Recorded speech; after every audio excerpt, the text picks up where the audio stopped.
The Adventures of the Saint, starring Vincent Price.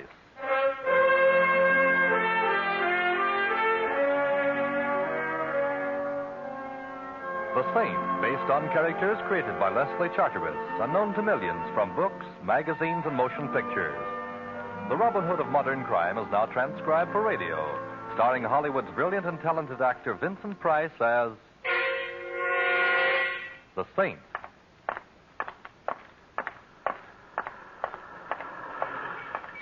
Help!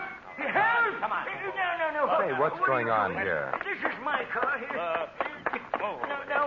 Stop it. Hey, cut it out. Stop it. What's the idea? Now let that man alone. Look, you keep out of this, buddy, or I'll... Well, it ain't the same. It's euphonic, but slightly ungrammatical, Mac.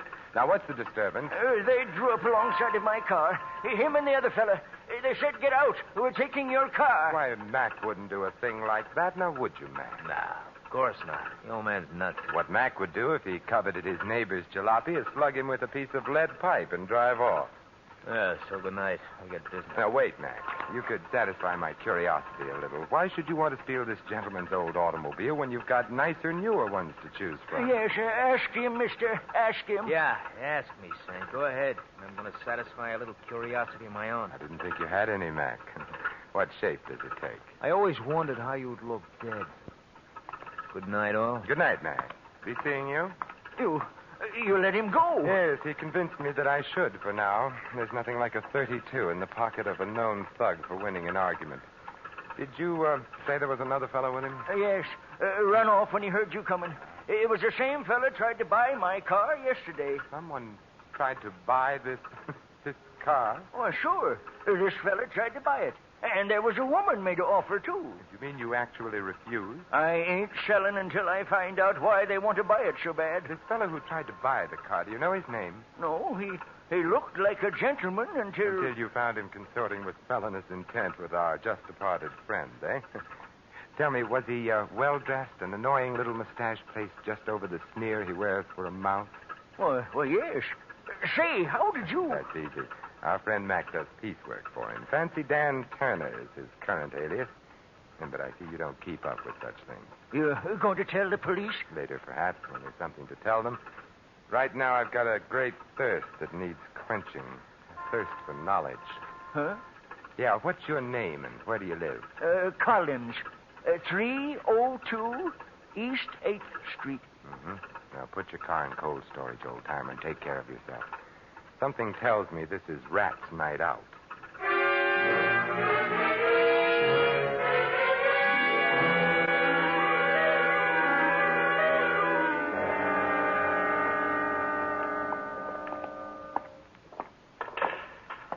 Hello, Smitty.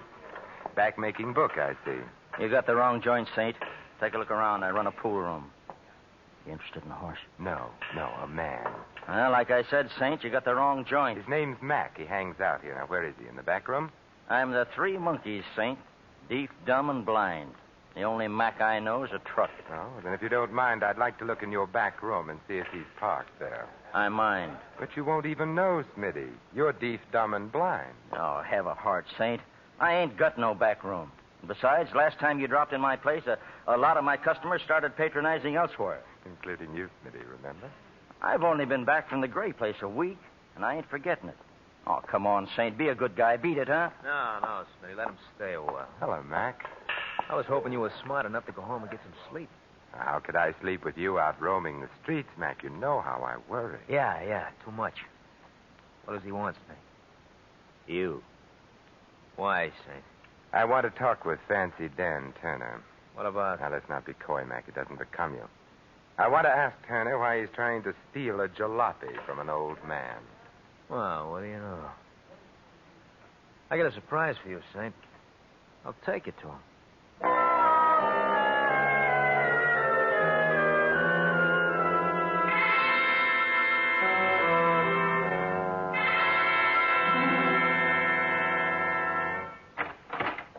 The boys say you're looking for me, Saint. The boys are right. So you found me. So? I understand you're interested in a certain old car. So what? Probably the Smiling Irishman is, too. A broken down 1929 sedan seems a little slow for a fast man like you, Fancy Dan. Well, maybe I like to go slow enough to read the billboards when I drive. What's it to you, Saint? It depends on what it is to you, Turner. What's on the fire? You are. There's a handle with care sign on this deal, and I don't want just anybody cutting in. You're a fowler-upper. You've been stepping high and fancy-free too long, Turner. You're beginning to irritate me. The feeling's likewise, Saint. Only I got more than fingers in my fist and you haven't. That's a nice gun you're so bravely wearing, Turner. It must be a pretty big pot to change a small-time con artist like you into a fire-breathing gunman. Big potatoes, huh? Yeah, plenty big, Saint. So big I wouldn't hesitate to shoot at the slightest move. Am I clear? You couldn't be clearer if you were a day ordered by the Chamber of Commerce. Good. Now, it ain't a palace, Saint. It's just the back room of a pool parlor, but please stay and be my guest. Oh, very well, for a little while anyway. Where are the boys? Out. They're wasting their time. Collins won't sell his old wreck. Some old men are stubborn. And Collins seems like a hard man to intimidate. Well, that all depends on who's doing the intimidating, Saint. Now, Mac's a chowderhead, and Smitty's even worse, but put the two boys together, and you'll get a job of work done. Dan, I've adopted old man Collins as a friend. Ah, how big are you? Yes. You know how I feel about people who push other people around, Turner? Especially when the guy getting the shoving is a friend. You know, if I had a glass of beer, I'd cry into it. Sit back and relax, Saint. The boys will be back with what they want after soon enough, and maybe then I'll let you go home. You mean they're coming back with a car? Well, maybe not the whole car. Sit back and relax. Hey, relax. Hey, what are you doing? Sitting back with my chair to the wall, Turner. You want me to relax, don't you? Yeah, Hey, let go of that cue stick. As my old grandmother used to say, Turner, there's nothing as relaxing as a game of pool. Particularly with a hoodlum's head as the cue ball.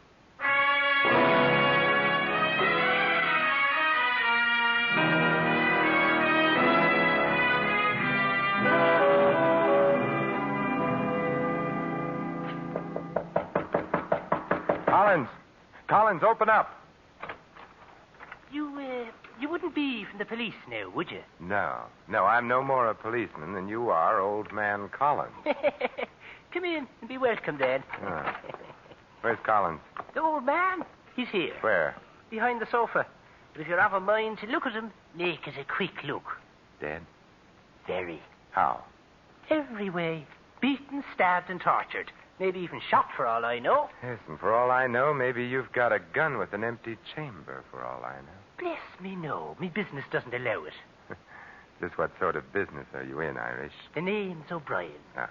When a job is pulled and the police go after the boys who pull it, I make an end run and go after the swag. Or at least part of it. Oh, I see. What's the swag here? Collins' wallet? Not unless there's 400 grand in it. 400? Oh, no, I'm afraid you'll find the old man a few cents short. Who killed him? Not I. How do I know? You don't. You're right. What brought you here? Why, I'm here about the old car, of course. You want to buy it? Certainly, don't you? Say, maybe you're not being cute. Maybe you really don't know about the... About what? Well, now, I'm greatly relieved. When I first saw you come through that door, I said to myself, O'Brien, here comes some more competition. But I see you're not. I'm relieved, laddie. Greatly relieved. Turner is competition enough, eh? Yes, but Turner and his ugly ducklings are nothing compared to... Who? In time. I got here just a minute before you, laddie. The old man was dead when I arrived. Beyond that, I know nothing. Get down. Oh, O'Brien! O'Brien! Competition. Getting worse. All the time. I'll call the doctor. No. Thanks, laddie. Lay off this frolic. He'll get you next. You're gonna die, mister. You're gonna... O'Brien, the old man's car, what... Well, I guess I'll have to try another angle. This one's pretty dead.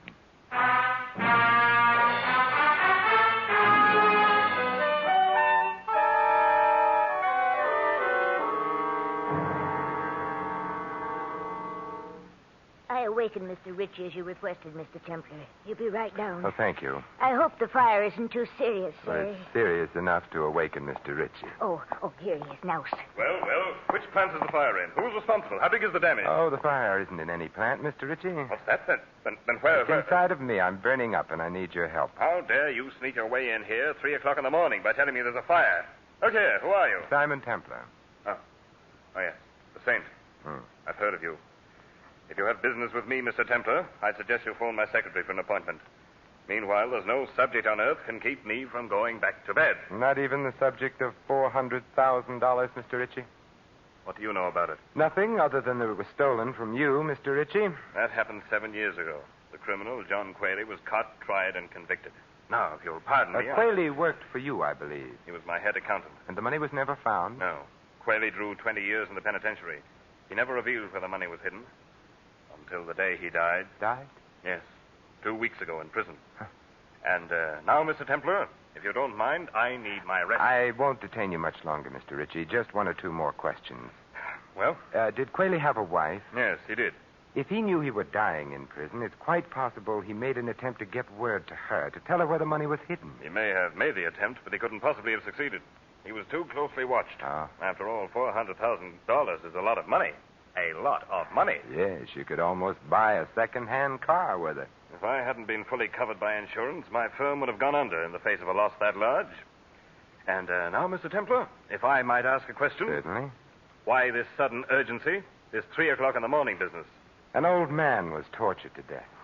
Then a fellow named O'Brien, who came calling on the old man, was shot to death. But before he was killed, O'Brien told me he was tracking down $400,000 that had been stolen. Oh, I see. Yeah, and some checking back over how many people have ever had that amount stolen from them. Led you to me. Yes. I wonder what I've led you to, Mr. Templar. I wonder, Mr. Ritchie. I wonder.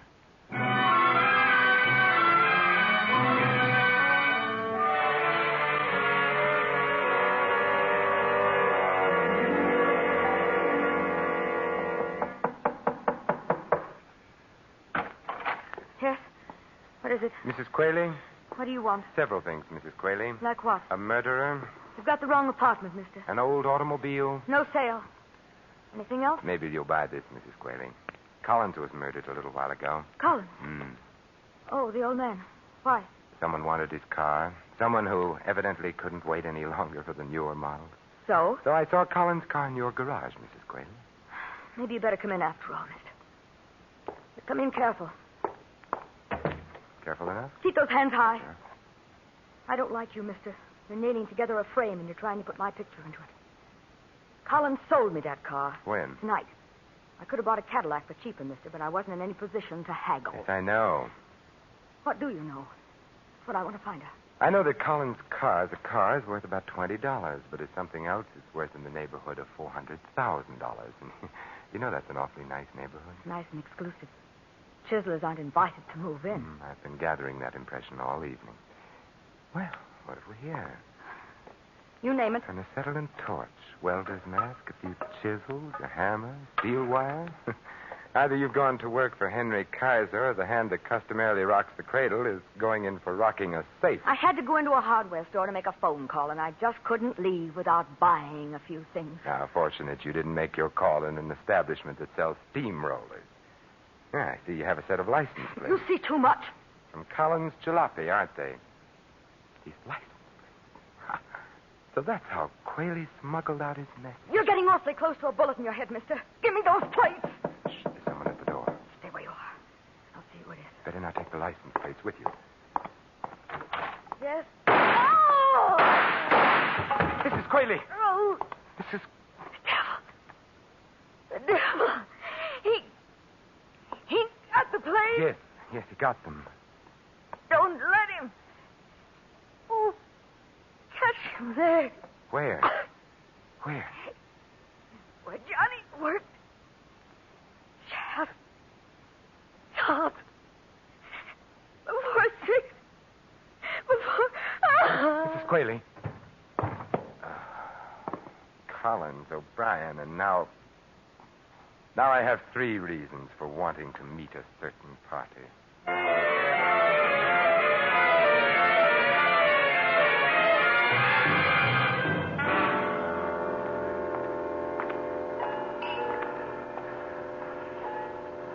Taxi! Hey, taxi! They don't stop sometimes when it's so early in the morning, Saint, because they're on the way back to the garage. Well, what brings you out so early, Mac? Looking for a drunk to roll? Just looking for you, Saint, just looking for you. See here what I got in my hand? Oh, there goes that coy streak in you again, Mac. All right, so it's a gun. Well, what does it want me to do? Come, go, turned handsprings, quote Shelley, play the bassoon? You have to speak for it, Mac. Very funny. Look out, it shouldn't speak for itself, Saint. I and the gun warn you should get in that there car. You have a most persuasive way of offering a fellow a lift, Mac. Yeah, a lift. Right now, it's a lift. Later on, it may grow into a ride. Come on. Where are we going, Mac? Back to our little gray home in the rear of the pool room, Saint. Fancy Dan Turner wants he should thank you for showing him a new trick. Oh, it really isn't necessary. He feels like it is, Saint. He feels like it is. He's got a couple of tricks he wants to show you. Sounds like fun. Go on into the car, Jim. Turner's waiting. He's got very little patience.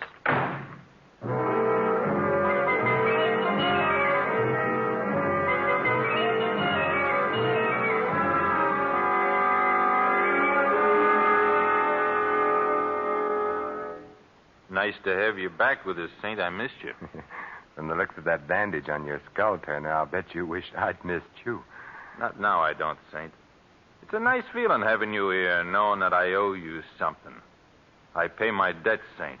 I pay off. Yes, I know. O'Brien was paid off. So was Mrs. Qualey. Paid off with lead checks. They're dead? Oh, now save that innocent expression for the jury, Turner. You'll need everything you've got. Well, when were they killed, Saint? Okay, I'll stooge for you. They were killed an hour or two after I so abruptly left you before. Oh, well, I'll have to find another pigeon, Saint. My alibi's fat. How fat, Turner? City Hospital. Having Remember the Saint embroidered where a cue stick hit me. And Smitty and Mac were there, too, to see me through it. Hospitals have records, Saint. We're clean. We're clean. Huh. Then you've got a competitor you don't know about, Turner. Yeah, looks that way. For a job that was supposed to be as simple as this one, I got too many competitors. I wonder how come. Who fingered the job for you, Turner? Who told you Qualey got word out to his wife about where the money was? I got nothing for you, Saint. Smitty, wasn't it? Smitty just finished a stretch up the creek. My guess is he ran into Qualey, maybe shared a cell with him. No. It was in the jail hospital they met. Smitty worked there. Qualey was dying off his nut. Smitty made him talk. Yeah. And Smitty, not being mentally suited for solo work, spilled the pitch to you, Turner, for a price, of course, for money on the line. Yeah, 10 G's to buy in on a 400,000 job. Well, what are you driving at? What are you picking Smitty's bones for? I was just wondering, Turner, how much O'Brien paid Smitty for his slice of this exclusive information, and how much your other competitors shelled out.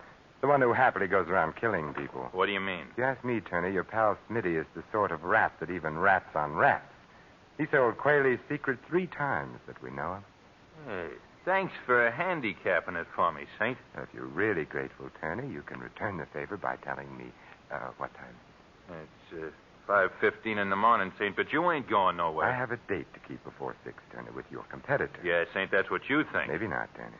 What do you say we play a little pool while we're waiting for the board? Get away from that pool table. I ain't playing any games with you, Saint. Well, maybe pool was the wrong game. How about a game of pitch and catch? What? Yeah, I pitch like this. And you catch it like that. Hate to leave you all by yourself there in the side pocket, but like I said, I have a date to keep.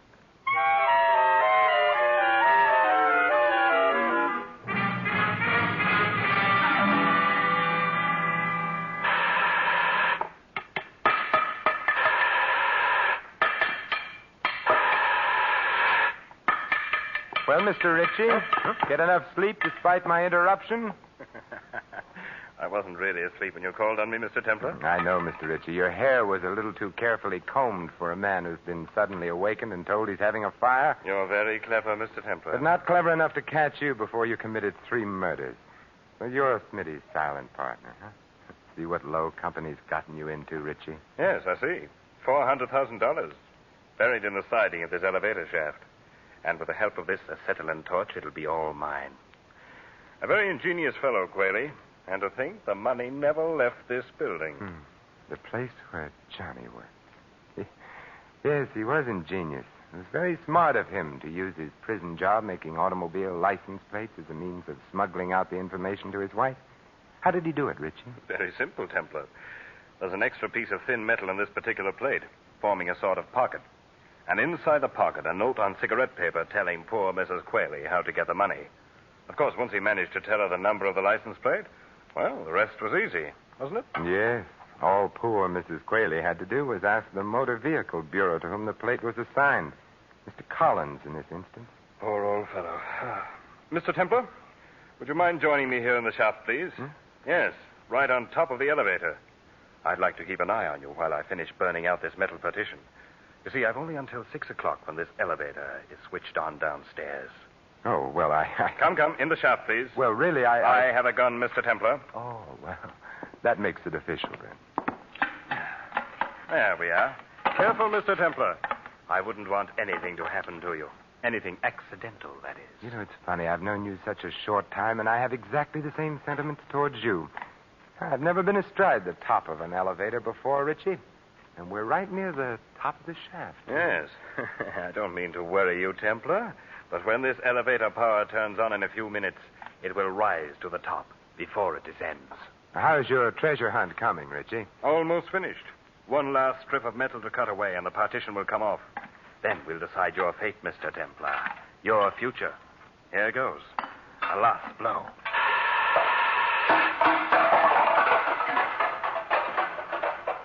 It's there. It's there. I see it. $400,000 in currency, Templar. Think of it. Think of it. You think of it, Richie, and also think of how much blood was spilled on it. Preaching, Templar? You? I never thought. What's that? The elevator, Richie. Maybe it came to work a little early today. My money. My money. Come on, Richie. Come on, get off. No, there's still some money left here. I want it. I want it all. All. Come on, we've got to get off. Jump, Richie, jump. No, my money. I must save the money. Richie, you fool. All right, I got it.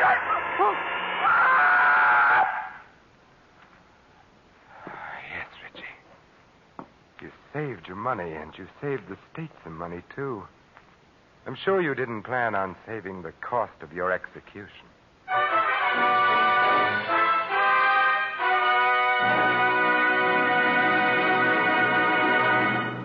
You have been listening to another adventure of the Saint, the Robin Hood of modern crime.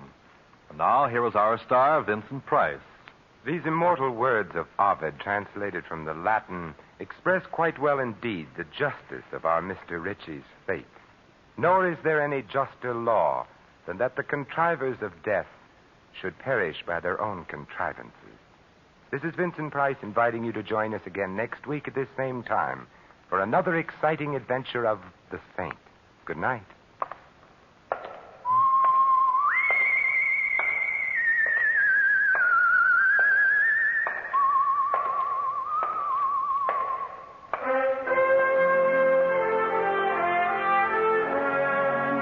Tonight's script of The Saint was written by Michael Cramoy. Our cast included Laureen Tuttle, Barney Phillips, Tony Barrett, Fred Howard, and Dan O'Herlihy. The music was composed and conducted by Harry Zimmerman. The Saint is a James L. Safier production and was transcribed and directed by Thomas A. McAvity. All you Saint fans will be glad to know that the Saint comic books are on sale at all newsstands. Your announcer, Merrill Ross. This is the Mutual Broadcasting System.